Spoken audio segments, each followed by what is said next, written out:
Well, now I had a job pulling on a rope one time. You hired Earl after Street. Well, help was hard to find. Yeah. With Robin. Uh-huh. And I had a Chevrolet truck then, a Z71. And I cut a long, tall pine. We were in a neighborhood. Yeah. Lots of houses, lots of trees.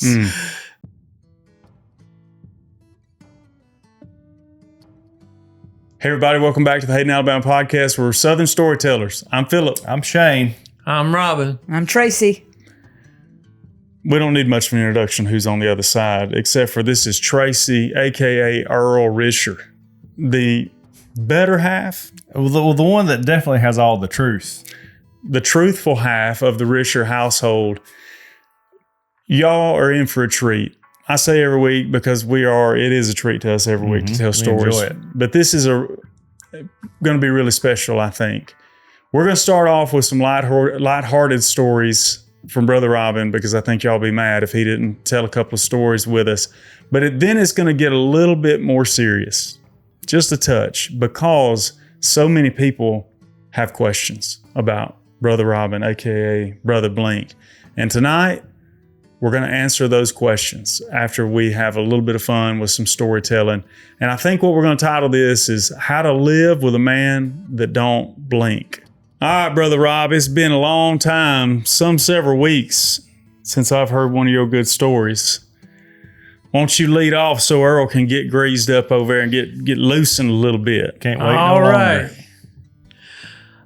You know how you accumulate things? You don't know how some things arrive. You just got there and you hang on to them.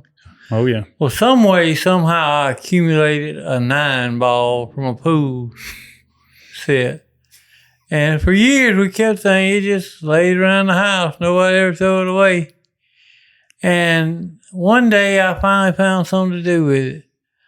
I had an 86 Ford four-wheel drive truck. Had 351 Cleveland, big block 351. Had dual exhaust. I loved the truck. It had dual gas tanks too. It was magical. You could be down to that point in time where you start, come on, baby, come on, baby, come on.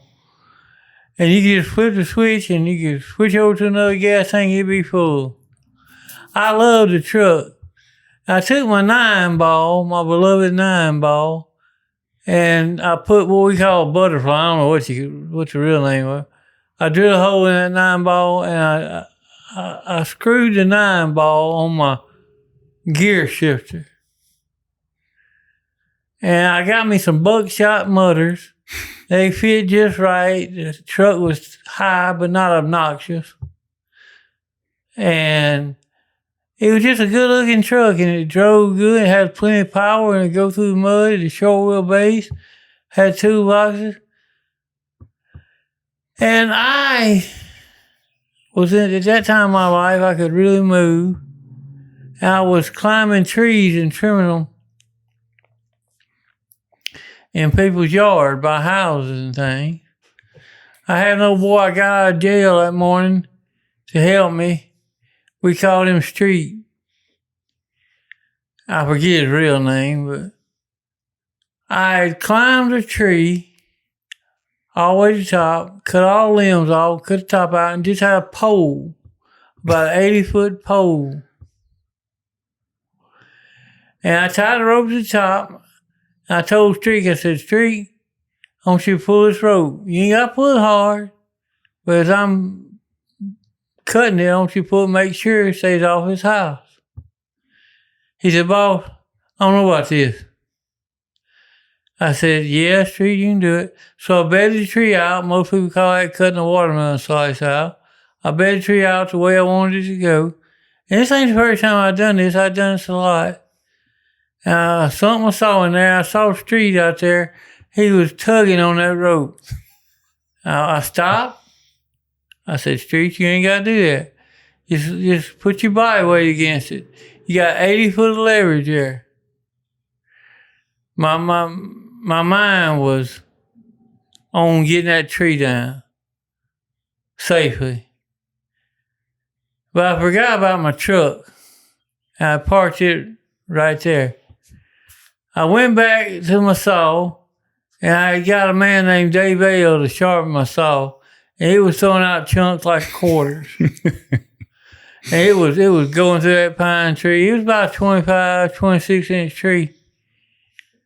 And I saw a street over there under some azalea bushes with his hands on his head. He let go of my rope.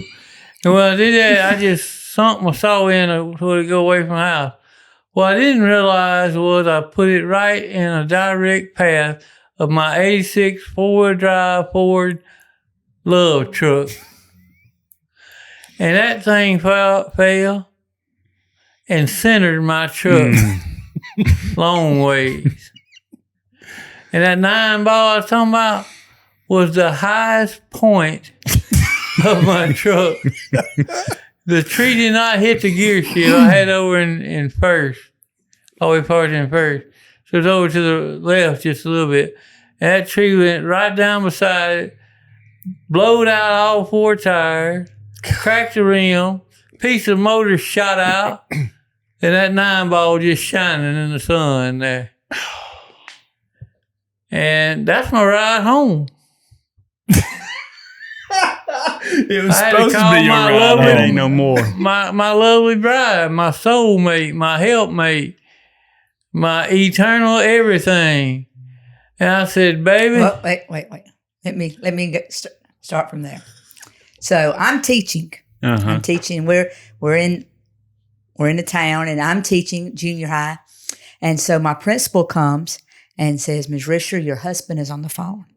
And so, Robin never calls me. So I'm like, oh no, something is, so my head is going, the principal came and got me out, Robin's on the phone.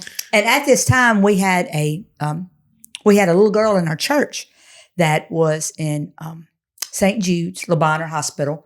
And she was just eating up with cancer and was not given any hope at all. And so, I had her on my mind, had my children on my mind. So I go to the phone and I said, Robin? And he said, Tracy. I said, Robin. He said, oh, Tracy. I said, Robin, what is it? And he said, oh, Tracy. I said, just tell me what it is. Yeah. And he said, I cut a tree down on my truck. And I don't know what it was, but I know what it was. But for somehow, it just made me release all the stress and all the fear that I had. And I thought it was really, really funny. And so I started laughing. I couldn't even hold the phone still because I was laughing so much. And he got mad and started. Yeah, my truck. The highest point on my truck was this 9-ball attached to the highest point. Everything else was just about treetop high.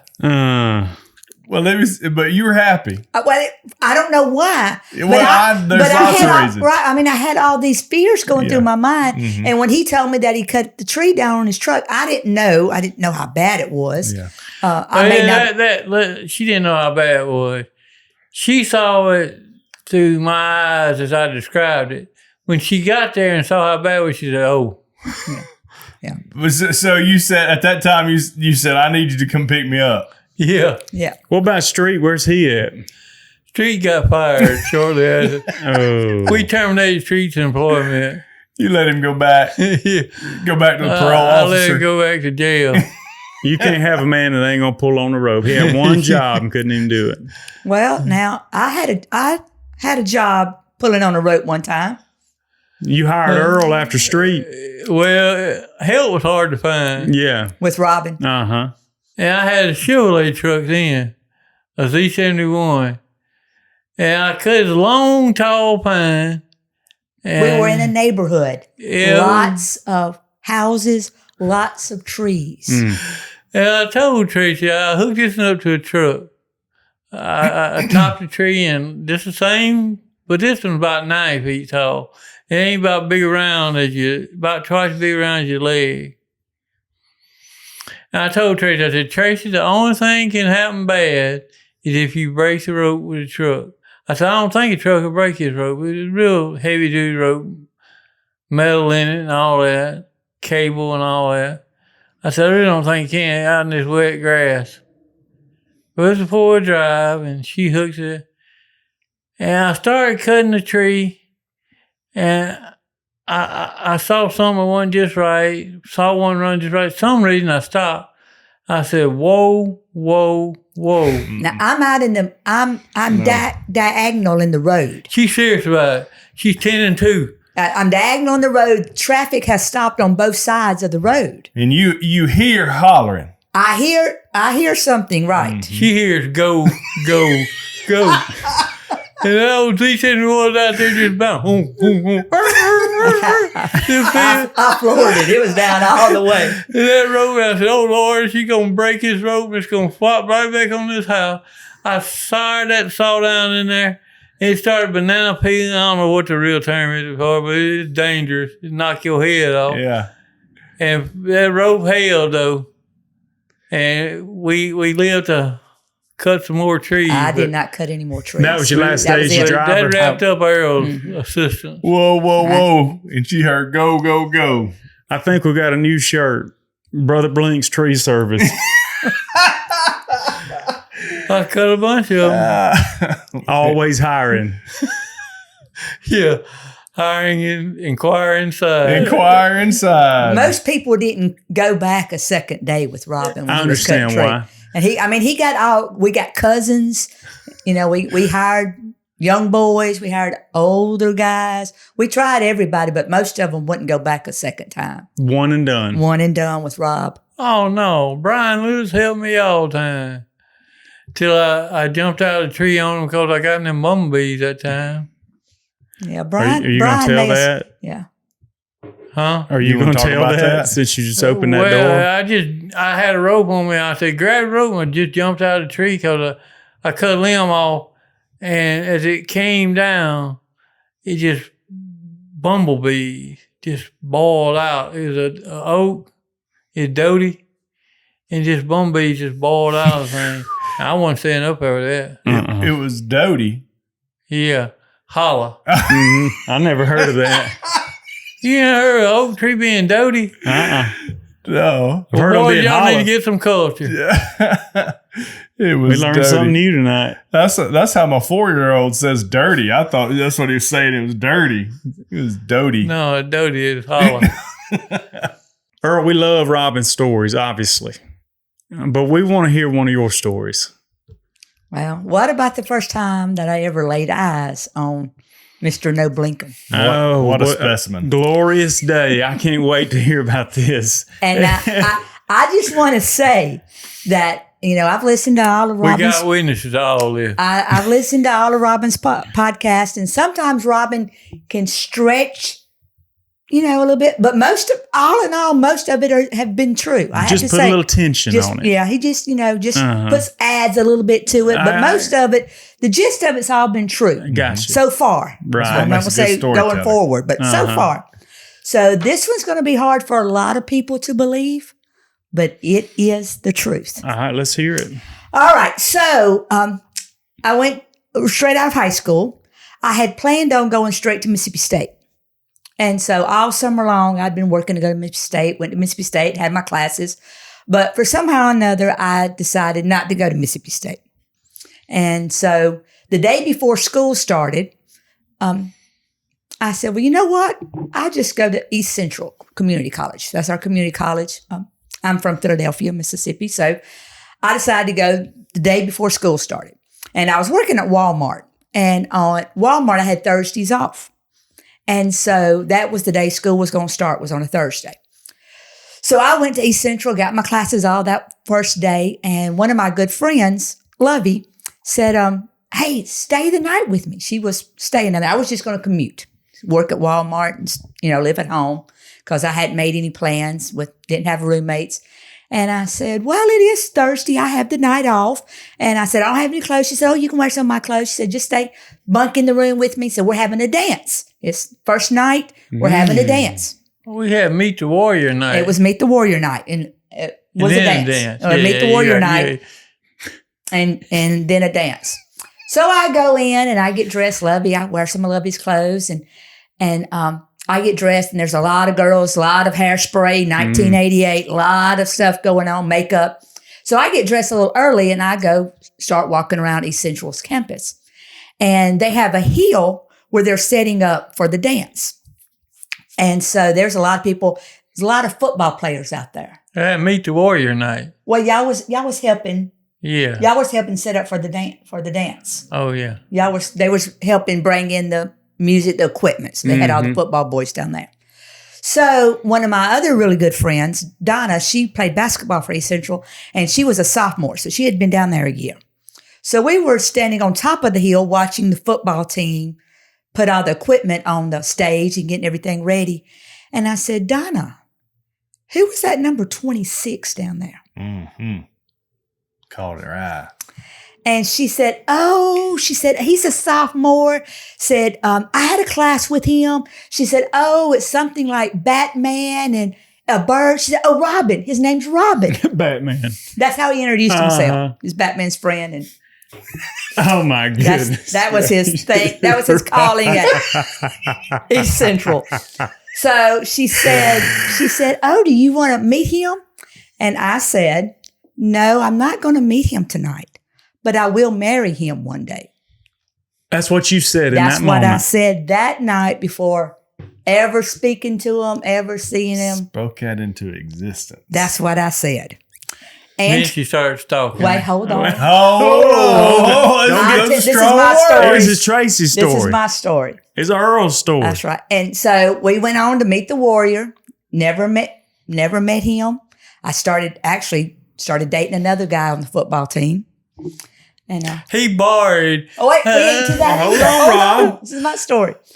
And so, but don't be butting in. That's right. You sit there and be a sheep, not a goat. But I did go home after that night, and I got a calendar, and I had little stickers, and I made a calendar. So whenever I would see Robin at school, I'd put a little heart on the sticker.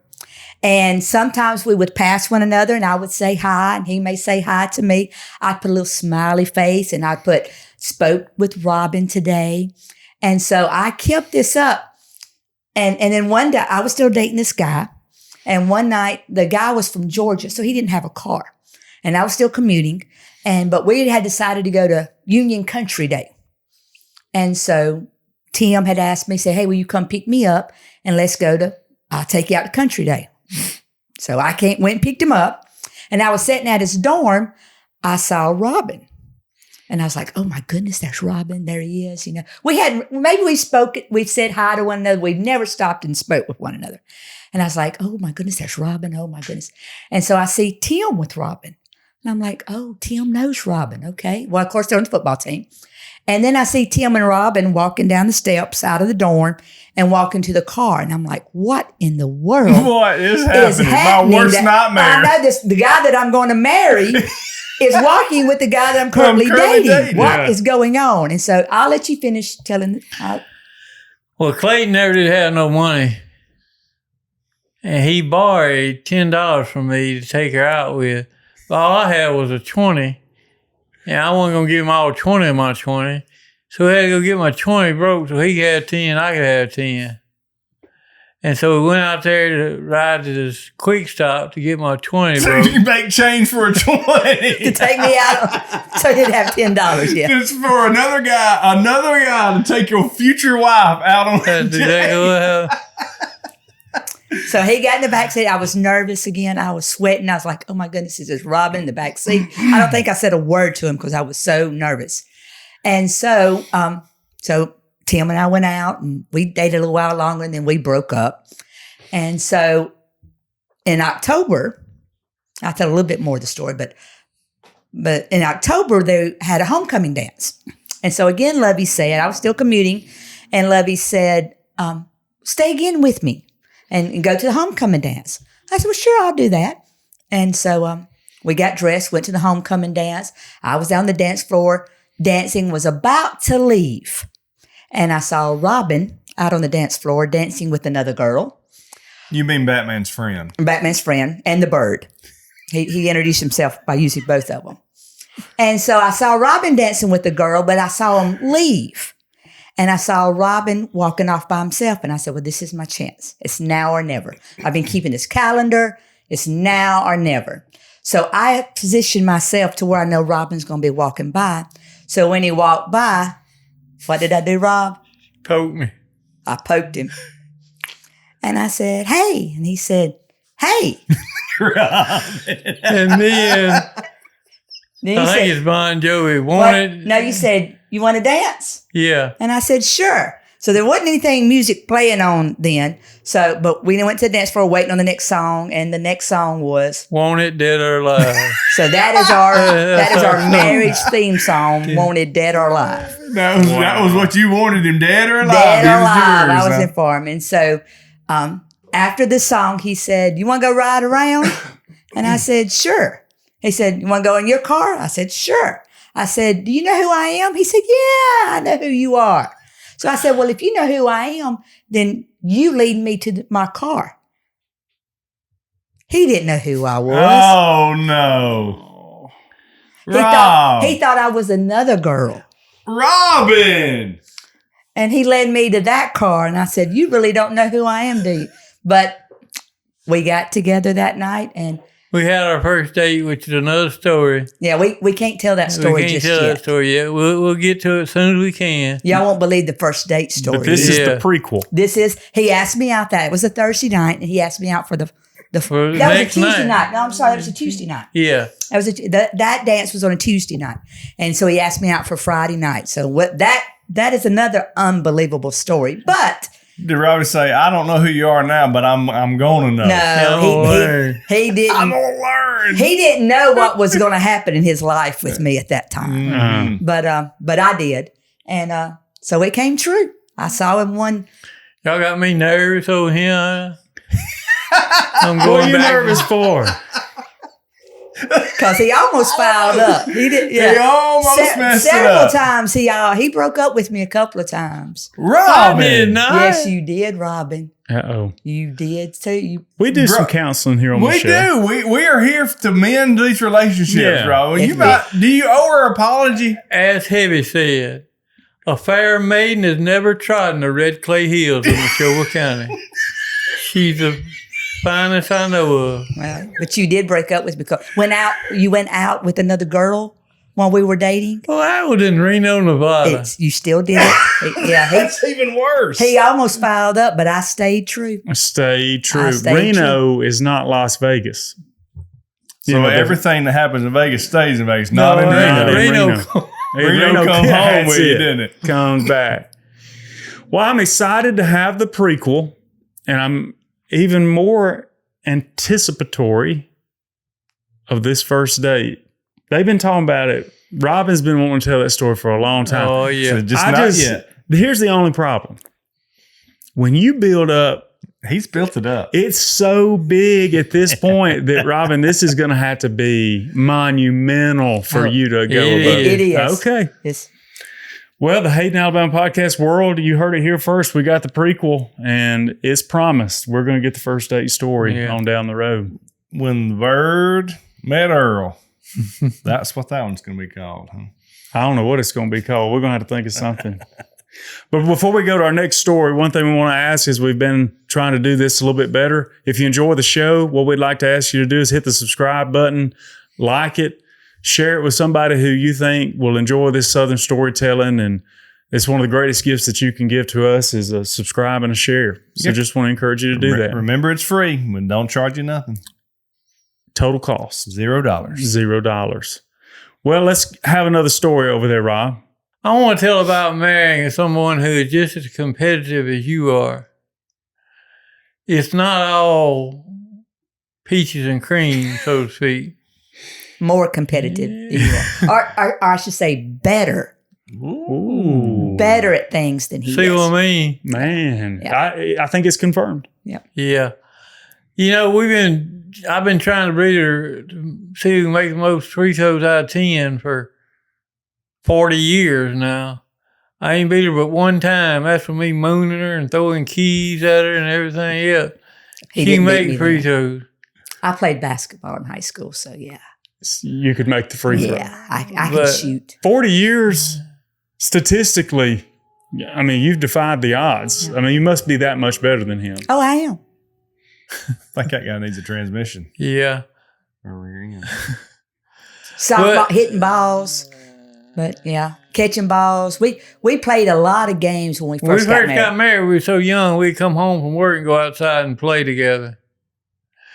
But we were very competitive. And one thing we were competitive in and playing cards. We come in after we got dark and play rummy. I don't know if y'all know how to play rummy, but rummy is a game of points, and an ace counts 15 points. If it's played as an ace. An ace is an ace. Not if it's played on a 2. Wait a minute. An ace is an ace. It counts 15 We points. can't have DVs on the show now. We're not going to get to that point. Well, we almost had one this day. Oh, yeah. It escalated like the plow dirt guy. Mhm. It escalated. And it came to the fact of throwing suitcases in yards and threatening legal action against the other one. Game And of rummy. She was going to walk off from me. Now, you don't walk off from me. We have two very different, Tactics. yes, when we get angry. I like leave me alone, me be by myself. I usually will come around, and I'll even sometimes apologize first. Sometimes. But Robin is one, he wants to keep Let's talking. keep talking this He out. wants to make sure his point is heard. He wants it settled right then, I don't know if I want you to come back or not. his way. So the game of rummy, Robin played the ace as a 1. He played it on a 2. And so Ace is an ace. it's supposed to count 5 points. Now if you Play play it on 2, Robin. he played it on a 2. If you play it on the king, It would have then been ace. it's an ace. So it's 15 points. And so he would not. If you get it caught in your hand, how many points it going to be? It's 15 points if you get it caught in your hand, but if you play it on a 2, it's 5 points. So it really, really got bad. So I went to the bedroom and locked the door because I wanted it to be done. He would not stop talking. He just would not. And so I thought I had escaped and was going to get a little piece of quiet. All of a sudden I heard bzzz, bzzz, Had that D-wall. bzzz. I tell you the hinges Taking out. He took the door off the hinges and said, I'm not through talking to you. That's when the suitcases went out in the yard. But yeah. You said he was persistent, Yes. We have seen a touch of that. but nothing like that. I Took growed the up since door then. off the hinges. Did you finish the conversation? No. I did. You got yours out. Then you got- Suitcases went out in the yard, and yeah. I told him I'm going back to mom and daddy's. And he told me the that's lawyer pretty he was good. using. I told him the lawyer I was using. Over I'll tell you, I'm Jay, gonna use- over a one hand of cards. No, over one card in a deck, and how many points it counted. Who would have won the game? Oh, it Oh, wasn't wait, even wait. that He's close. probably just I ain't started. got no idea. Don't know who. This wasn't like the deciding factor of the winner or nothing. This is No. wow. I probably so far ahead she never caught up I anyway. doubt it. That's why he was wanting to count as 15. It's probably I was beating him so bad he would try to get back in the game. But So, how did it end? I don't even remember. Don't even. So they remember. See, normally when couples fight, they remember how it ends, but they don't remember what it was even over. This is completely opposite. They remember exactly what it was over, but don't remember. Do you remember? No, we hugged next. Yeah. I don't have a clue.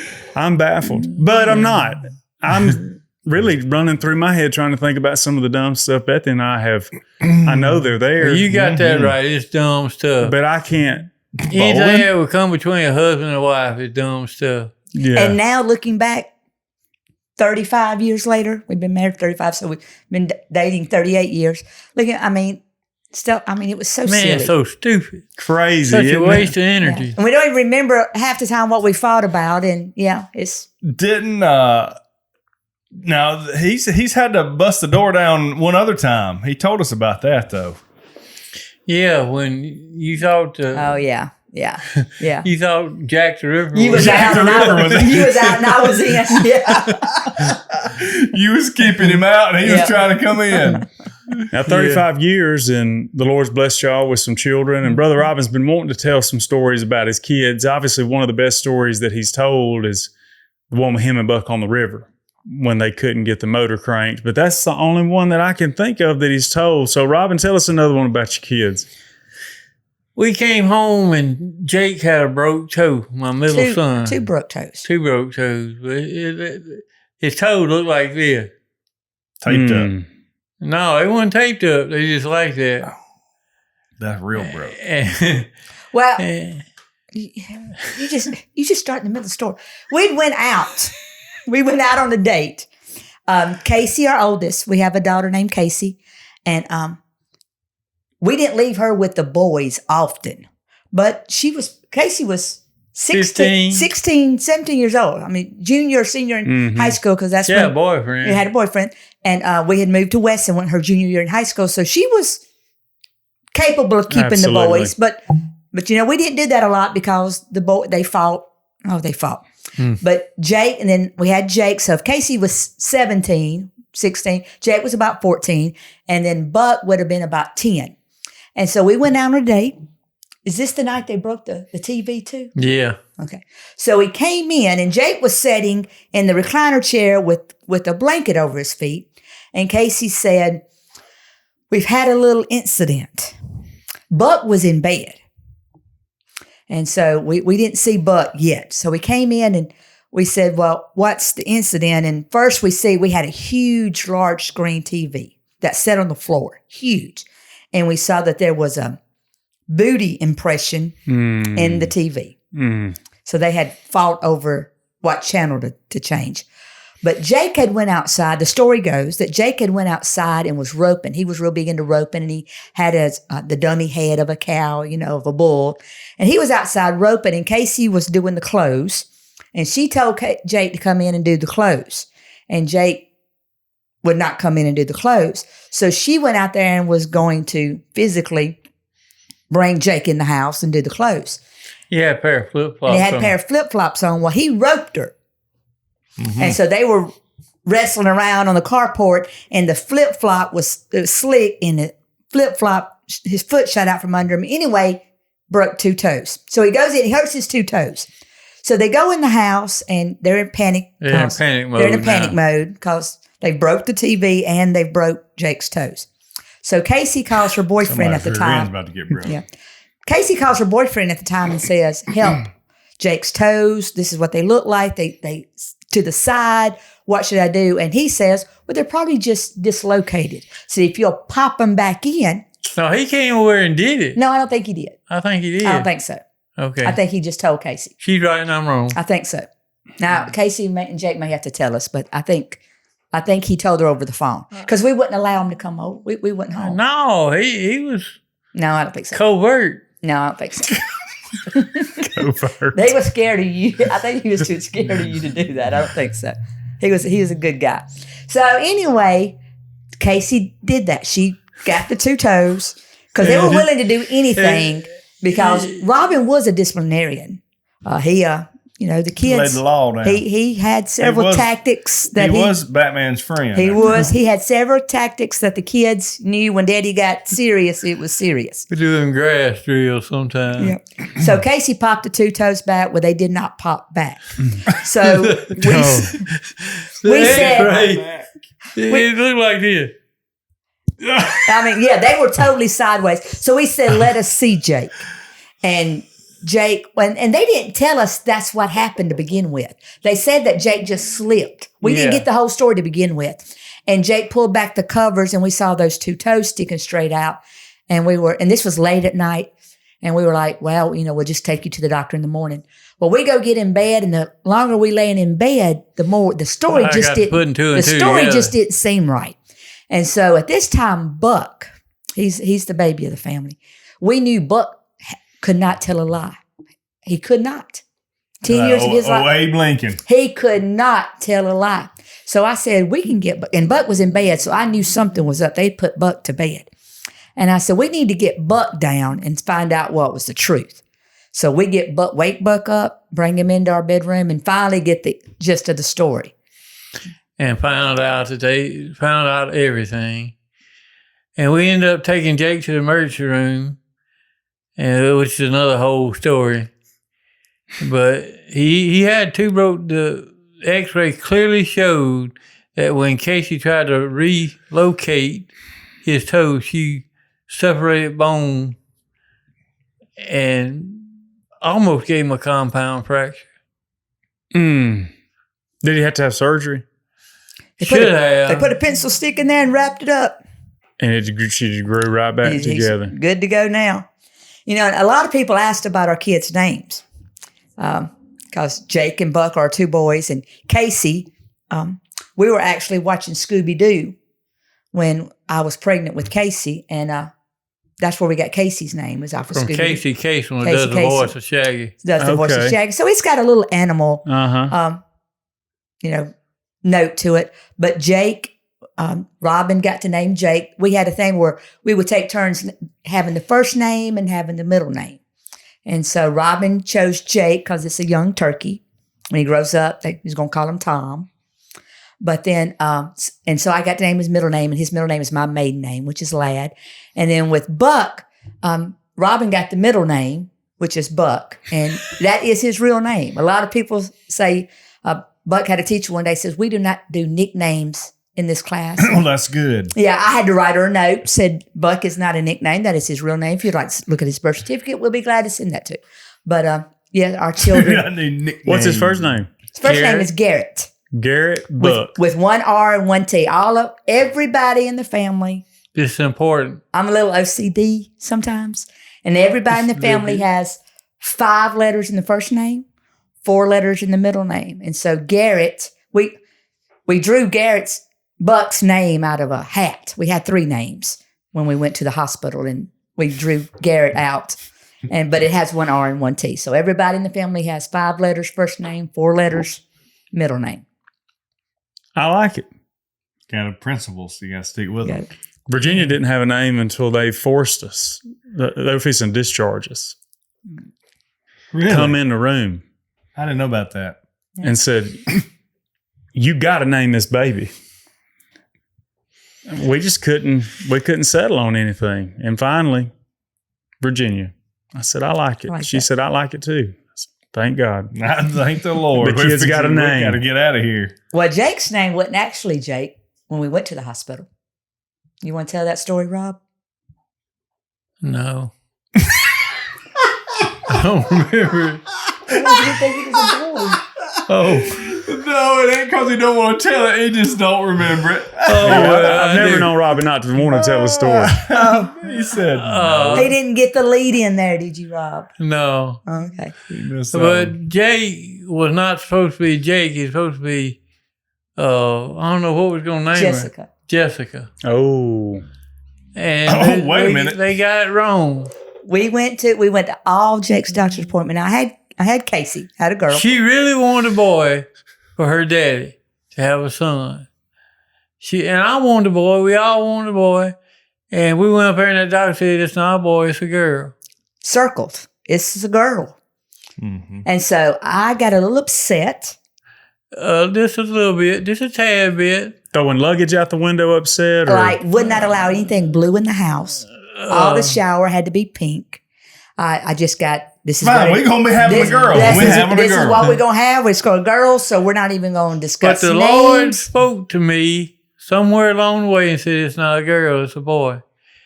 And you got to get a little more specific about that now, Robin. You can't just say the Lord spoke to me somewhere along the way. There's got to be a story there. Well, I was just praying, Lord, if that woman don't have a boy, she's going to kill me. I did get a little upset for 8 months. Wow. And I said, baby, it's going to be a boy. I said this before he was born. And she said, look at the sonogram. Look. I said, I don't care. It's going to be a boy. And I'm on video documenting the fact that he was going to be a boy before he was born. And the heart rate tipped it off too. And the Lord told me, which was the main thing. He did say the whole time it was a boy. The whole time. But that would make me mad because I knew it was a girl. No, I seen, the doctor said. The doctor said it was a girl. Quit saying it's a boy. I don't care what the doctor said, it's a boy. That's what he would say. And we got out here and got us a fine baby boy. How about that? That didn't have a name. Didn't have a name. We flipped a vanilla wafer for Jake's name. Never done that? Mm-hmm. Top or Top bottom? was one. Hunter is either going to be Hunter or Jake. And so we flipped vanilla wafer. I can't remember which was His which. name's actually Jacob. Yeah. Because it had to Because have of 5 5 letters. letters. Mm-hmm. Got to fit that. Yeah. First and foremost. Well, I wasn't going to do the 5 letters. I didn't know that yet. But was the one when I was Well, it writing. had to, Right. yeah. When I was writing This out is our the baby. name, it just clicked with me. Oh, we all have 5 letters. First name, we all have 4 letters. That's just the way it worked. We didn't plan it until Buck. And so then with Buck picking his first name, I was like, it has to be 5 letters. Yeah. So that's why it's spelled a little bit different than all the other Garretts in the world. Are you in trouble? Well, we hope you're not. But just in case you are, we know a good lawyer. Whitney Island here in Hayden, Alabama has law services, or maybe if you're not from Hayden, I'm sure she'd be happy to hear from you. So check her out at islandlaw.com. We appreciate Whitney and her sponsoring the show. Guys, if it's all right with y'all, I'd like to turn the corner here and get a little more serious. Uh-oh, Rob finna hit the serious gear. Well, I'm going to let Earl do most of it because I need to let some folks know some things. I used to be very, very active. I mean, very active. I used to be fairly athletic, and I had some physical strength. Not that there wasn't a lot of folks stronger than I was, but I had some physical strength, some capabilities, and now I don't because I have Parkinson. That's why I don't blink. Now, it's I'll let her tell about masking and everything. Yeah. Parkinson, I didn't know this until Robin got Parkinson, but you can have the tremors where people shake a whole lot, or you can have the stiffness. And Robin has the stiffness to where he just can't move. To turn his head, he has to move his whole body. He shuffles. He can't pick his feet up. But we didn't know anything about Parkinson until about 15 years ago. Yeah. It was when Robin was 42 and I was 40. But a little bit about Robin. Robin's done a lot of things in his life.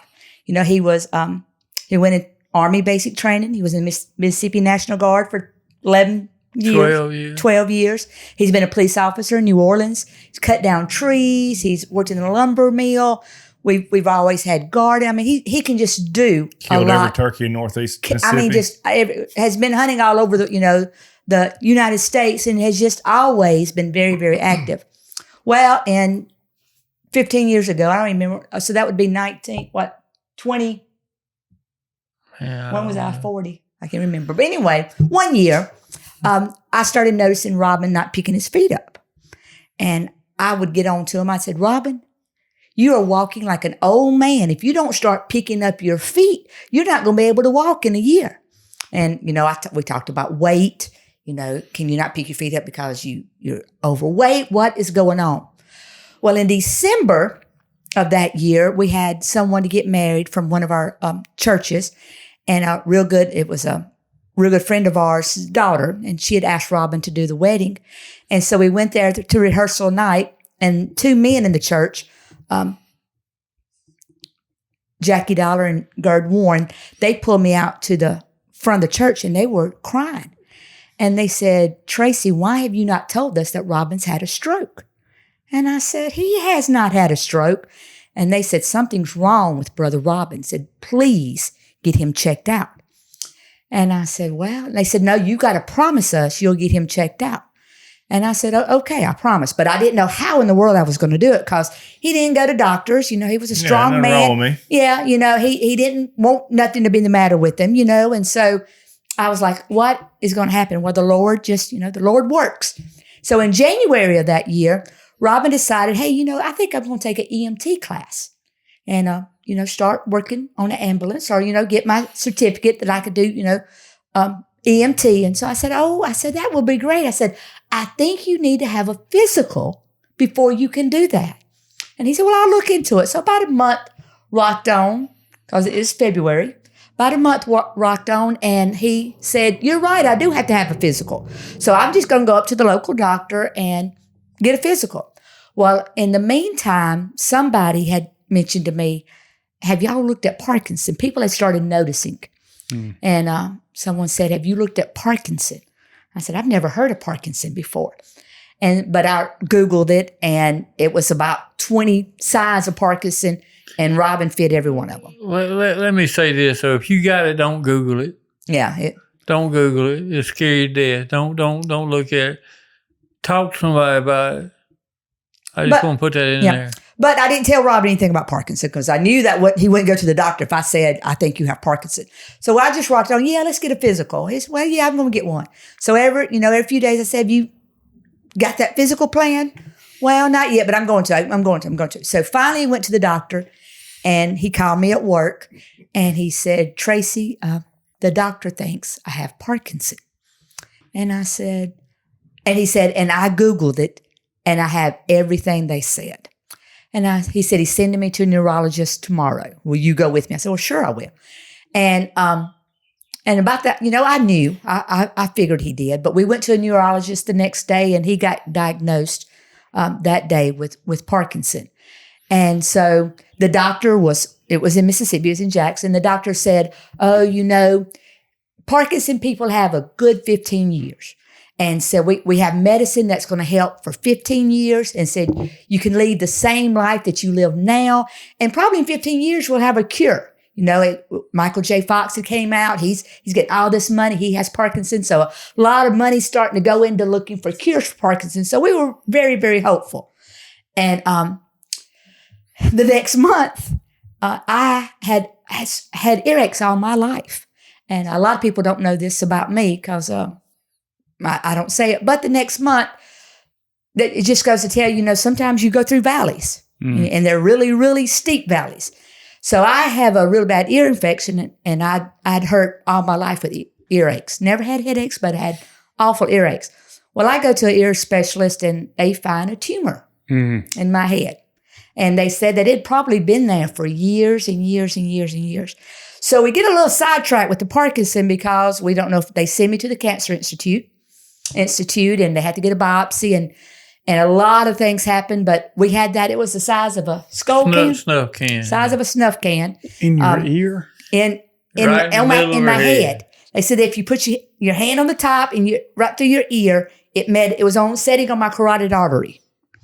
So I was supposed to, we had this naval doctor, and she was a straightforward naval, no jokes. Robin tried to make her laugh, never. And but she was straightforward. She this is what we're going to have. This is what we got to do. And so the day of the surgery, come in, and she said, your surgery's going to be 3 parts, a 12-hour surgery, 3 parts. We're going to go in. She said, I'm going to cut you. They cut me from there, about 200, 300 stitches. She said, I'm going to open you up, and I'm going to take a quick look at your tumor, but we know where it's at. They had several other doctors in there. She said, because if I nick your carotid artery, you're going to bleed out of the table. She said that morning. That's encouraging too. So she said, but we're going to take a quick look.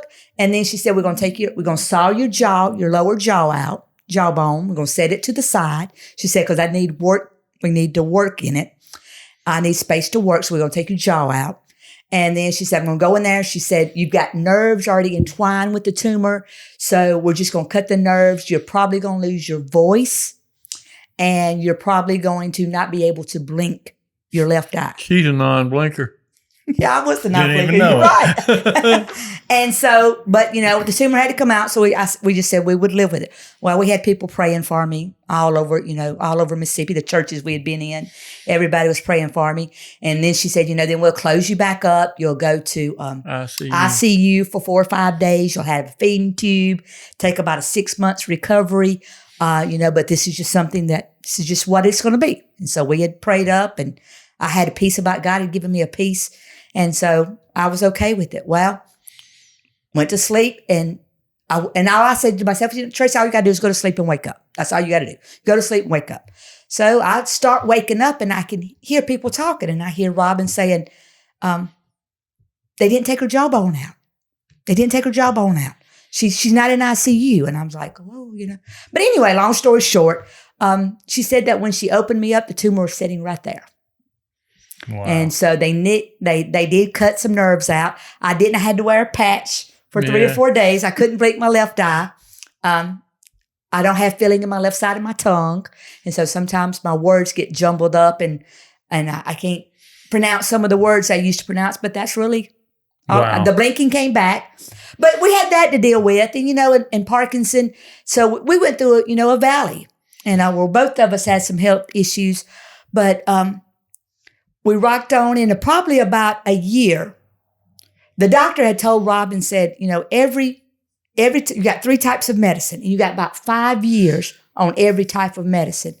And 1 year he had went through one type of the medicine that was supposed to have lasted 5 years, but he went through it 1 year. Well, the doctor said, because he's young, that Parkinson is generally an old, elderly man disease, and so when you get it younger, this may happen. So within 2 years, he had went through the other 5 years. So what was supposed to last 10 years only lasted him 2 years. But we've done some things, and he has a great doctor in New Orleans, and he's still going strong. But Parkinson has changed his life, and he 15 years. That was supposed to be how long the life of Parkinson lives, because most people don't live 15 years with Parkinson because they're elderly, and so they die of other things. So we're in new waters, but the Parkinson has taken a toll and is taking a toll. He not near as active. Not near as active. The last doctor's appointment, they've talked about he's not going to get any better. It's just going to get worse. And so we've about done, all that we can do. And I'm saying all of that to say that, again, God opens doors.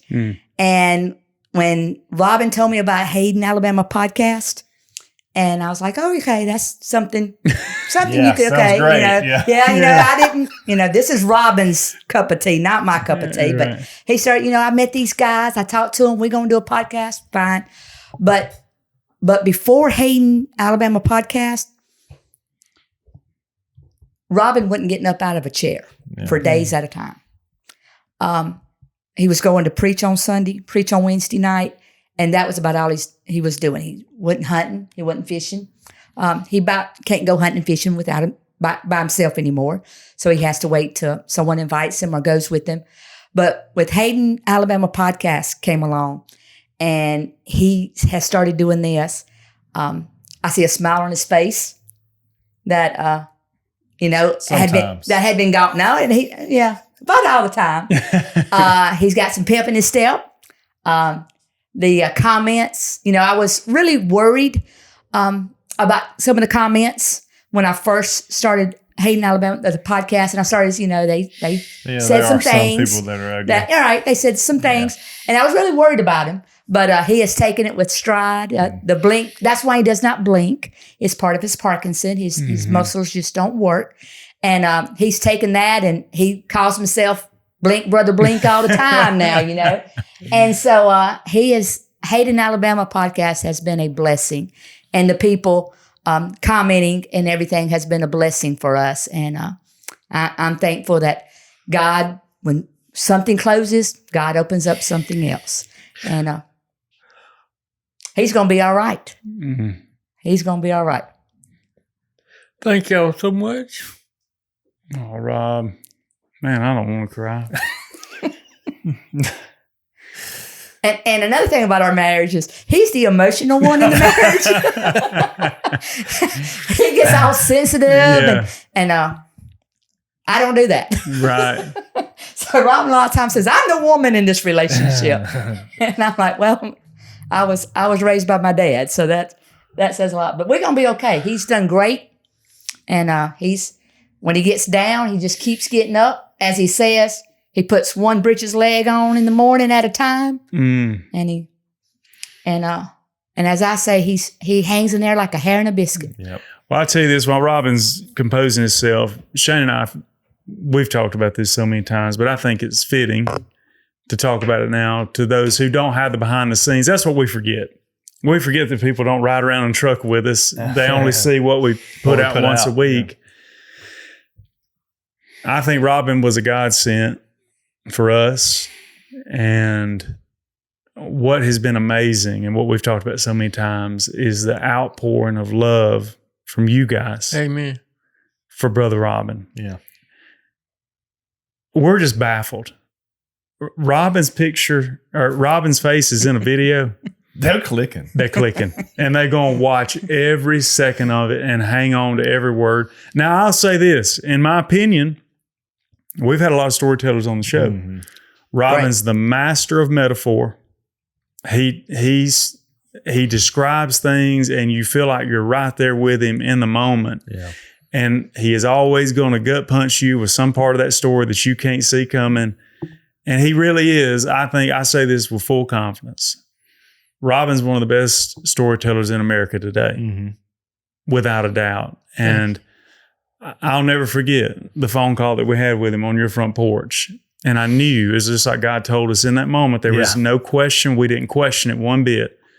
I told Shane, I said, we got to go to Mississippi. We got to go to Mississippi. Robin's something special. Yep. And we didn't know. But God, and just like, man, God is all, and that, man, this is what the scripture's about today. Unplanned. This is how God works. Y'all don't believe in God? Look, y'all going to find out. The scripture time is exactly this. That's the message of the scripture, is how we don't know when God's working on the other side. We feel it on our side sometimes, but we have no idea what God's doing on the other side. But I'm going to let Brother Robin say whatever. He's got his composure. I'm going to just say whatever you want to say, Brother Robin. But I am very excited about this piece of scripture that we got today. I can't wait. Go ahead, Rob. I just want to say thank you. Thank you for your prayers. And I really do appreciate them. And find somebody to love. Find somebody and let that stuff, like a rummy, ace. Let that stuff go. So if we play tonight, if it's played on a one, if it ain't but 5 40 years later, I win again. You finally won. I win again. And you can thank the Alabama podcast for just solving that issue that we had in our marriage. Worked again. Yeah. Let that stuff go. Life's too short to hang on to anger. You make a decision every day whether to hang on to anger or hang on to blessing.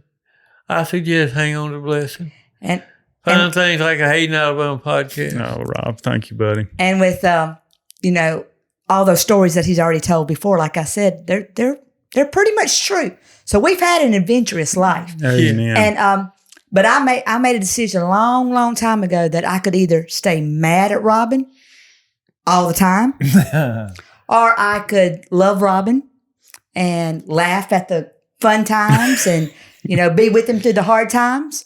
And so that was a decision that I made. I think my wife and y'all are going to get along just fine. Yeah. Made a decision a long time ago that, that I control my own happiness. I control my own emotions. You hold the key. I hold the key. That's my saying. I hold the key. And now we still get a little crawl plays every now and then. We've had a few more little arguments along in our marriage life. Just a little bit.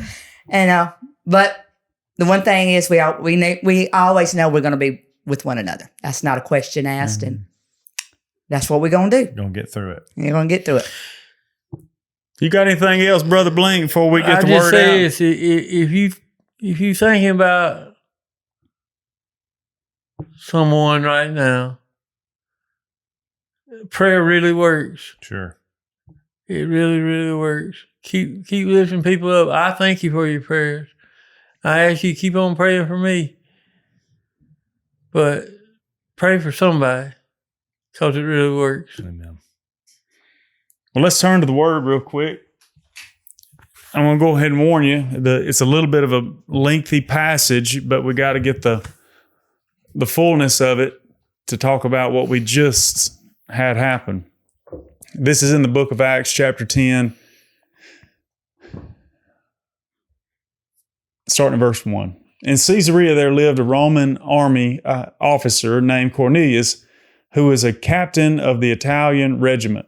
He was a devout, God-fearing man, as was everyone in his household.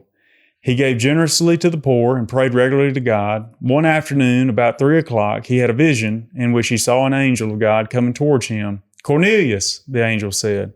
Cornelius stared at him in terror. "What is it, sir?" he asked the angel, and the angel replied, "Your prayers and gifts to the poor have been received by God as an offering. Now send some men to Joppa and summon a man named Simon Peter. He is staying with Simon, a tanner, who lives near the seashore." As soon as the angel was gone, Cornelius called 2 of his household servants and a devout soldier, one of his personal attendants. He told them what had happened and sent them off to Joppa. The next day, as Cornelius' messengers were nearing the town, Peter went up on the flat roof to pray. It was about noon, and he was hungry. But while a meal was being prepared, he fell into a trance. He saw the sky open, and something like a large sheet was let down by its 4 corners. In the sheet were all sorts of animals, reptiles and birds. Then a voice said to him, "Get up, Peter, kill and eat them." "No, Lord," Peter declared, "I have never eaten anything that our Jewish laws have declared impure and unclean." But the voice spoke again, "Do not call something unclean if God has made it clean." The same vision was repeated 3 times. Then the sheet was suddenly pulled up to heaven. Peter was very perplexed. What could the vision mean? Just then, the men sent by Cornelius found Simon's house. Standing outside the gate, they asked if a man named Simon Peter was staying there. Cornelius is a Gentile, a non-Jew. But he's praying to God. He's giving gifts to the poor. He's trying to do everything that he can do. And an angel visits him and tells him to go to Simon Peter, who is a Jew, who is one of Jesus' inner 3 of his 12 disciples. The problem that you see is when God gave Peter the vision, Peter doubted it. And he's like... He didn't know God was working on the other side. He could not see how God was telling him to do something that he thought God in his word had said not to do. The Jews were not to mix with Gentiles. It just wasn't supposed to happen. And as Peter did, he denied Jesus 3 times. In this passage, he questioned God 3 times on what God had told him. But God persisted. And I think the reason is what we just talked about a minute ago. Peter couldn't fathom that God was working on the other side. But God had already been working. God had gone ahead of him. And Cornelius was obedient the first time. All Cornelius had to hear it was one time, and he sent them in. So go do exactly what I got the vision to go and do. The takeaway for us is we can't throw rocks at Simon Peter for questioning and not being immediately obedient, because I fail just like he does all the time. And the reason I fail oftentimes is because I can't see how God could be working on the other side of what he's called me to do. So if God's doing something, and I'm not saying that everything is of God, but if God is doing something in your life, he's calling you to do something. One thing that I want you to see in this passage is how God can already be working on the other side, and you would have no idea about it. Just don't question and be obedient and see what God is doing and is going to do on the other side. This is a light example. Us and Robin, we didn't have a vision. We didn't have all these, nothing crazy happened. Just call the guy. Yeah. But we did, and look at the blessing on both sides. I think Robin's blessed us more than we've blessed him. I don't know about that. Yeah. But I want to tell you, I want to say one thing. This young lady right here did a good job. She sure did. To be so nervous, job. she's natural on the camera. Pretended like she couldn't tell a story. This is not my cup. Robin likes the spotlight. We When figured he that walks out. in a room, he wants to be the center of it. He's on stage, ain't he? Every room he walks in, no matter what. But on the other hand, that's not me. But he has been asking me to do this. So I'm glad you did. We asked him the other day, he said, "Rob, how long you been telling these stories?" He said, "I've been telling these stories all my whole life, but just now somebody's starting to listen." And and he asked me that the other day. He said, "I wonder why." I know why. God. It's God. Mm-hmm. It's God's timing. If he would have done this 20 years ago, You're a little bit too proud. got a little spotlight. Oh, I need to tell you. Oh, I got to tell y'all this. Uh-oh. Let's hear it. not too long ago, it was probably may have been the first comments, maybe the first podcast. I hear Robin looking at his phone. I hear him. And I said, right. He said, I said, Robin, what is he? He says, come here and look at this, Earl. And so I go over there and somebody commented that he was handsome. Oh. Look at that Wanted to be his friend. Mm-hmm. And he said, got him a little attention, didn't he? oh, he ate it up. He ate it up. But that had been 20 years ago. I may not, because honey, if they might not have been if so they want to funny. be his friend now, come on. Yeah. Come on, be your Robin friend. needs some more He friends. needs some friends. She may have wanted to be your friend and have your credit card number. Well, she wouldn't go far. I heard that. But yeah, this has been a blessing to Again, Robin. thank y'all. Thank y'all so Absolutely. much for listening to these, and thank you. We want to thank the listener. Absolutely. If without y'all, don't none of this work. That's right. That's the truth. Tell it. One thing about this, it goes without needing to be said. Earl, you've done signed up for another round Round 2. because you got to come back and tell what you've teased earlier. I will come back for the first day because it takes both of us. Because it takes both of us for that one because it's really unbelievable. All right. Well, I guess this is a to be continued episode of the Hayden, Alabama podcast, but that's going to do it for TBC. tonight. This one. I'm Philip. I'm Shane. I'm Robin. I'm Tracy Earl. We'll see you next week.